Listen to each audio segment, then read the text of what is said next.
Lead segment for the SportsMax Zone on this Wednesday. Jamaica will be hosting the 49th edition of the CARIFTA Games, scheduled for April next year, as usual on the Easter weekend. And it will be the 8th time the island has hosted the Regional Junior Track and Field Championship. At the Jamaica Pegasus Hotel in New Kingston Wednesday, the governing bodies of track and field, the games organisers and potential partners all attended the soft launch for the CARIFTA Games. Our team was on location, and here's a report. Chairman of the CARIFTA Games Organizing Committee, Mike Fennell, understands there will be challenges but is confident the 49th edition of the championships will be a success. So we have no doubt about the capability for organisers to have a track meet, and the meet director will be informed, and he's already getting his team together. The critical issues for us are, of course, one, COVID.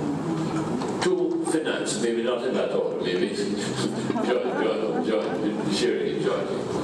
And three, getting the additional volunteers that we need to do this. There are risks. We're well aware of the risks. And right now we're aware of the big risk as where we're going with COVID. We're not ignoring that. We know that is there, and we have to keep our fingers on that pulse on not a daily basis, an hourly basis. But we have to keep planning to do things. The Jamaica Athletics Administrative Association President Garth Gale also spoke proudly about the regional event being staged in Jamaica. So the J3As, we see it as, very significant and important that as the leading track and field country in the NACAC, we must step up. It was, new beginning in a sense, and so to welcome back track and field and to open back Jamaica track and field to the world and to the Caribbean, we were happy to have stepped up. So we're looking forward to a successful staging of this event. Will we have spectators at the National Stadium? Spectators, yes. We hope that we will have spectators. We hope, and from indications, we should have spectators. The Jamaica government recently denied an application from the Jamaica Football Federation for more spectators for World Cup qualifiers. But for CARIFTA, all concerned are hopefully optimistic that things may be different. That could be seen as a negative signal for us. Okay?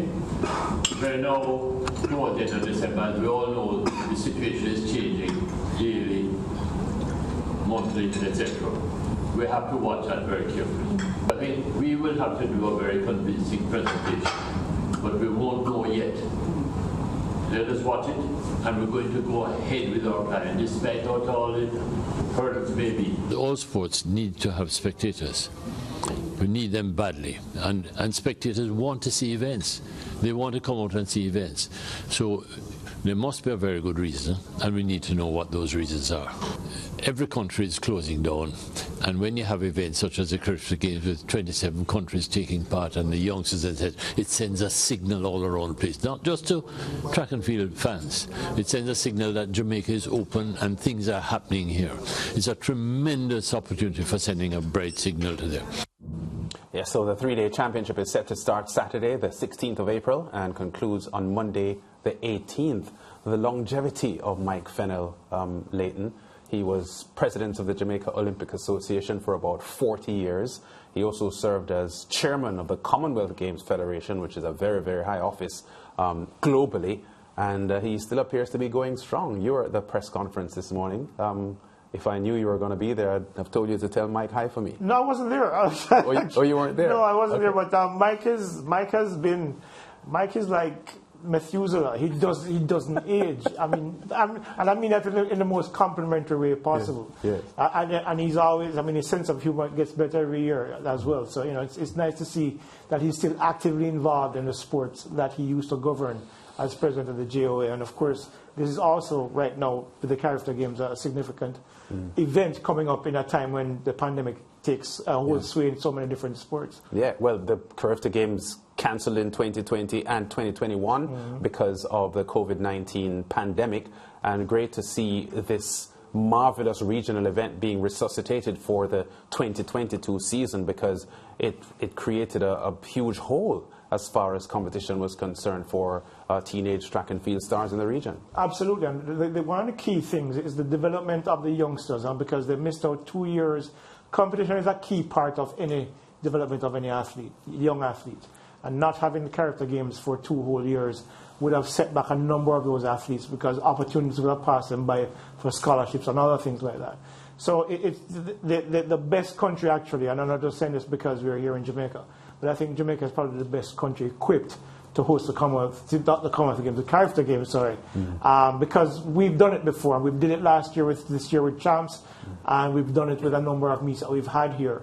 It was almost like, rehearsal for the hosting of the CARIFTA Games. So, it's just now for them to get the support. I understand that they're needing about $74 million to Jamaican dollars, that is, to host the games.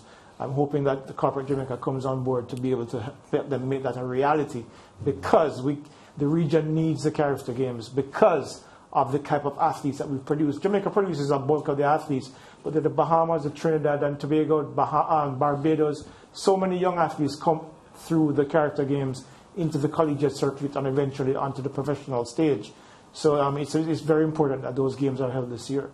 Yeah, the Ghanis were scheduled to host this year, but because of the problems that they've experienced, they gave up the hosting rights, and they are planning to host next year. They got their lovely new stadium at Lenora, which they are hoping will embrace Guyana's first ever staging of these games. Absolutely, and of course, Guyana is awash with cash these days. Because, oh, they are.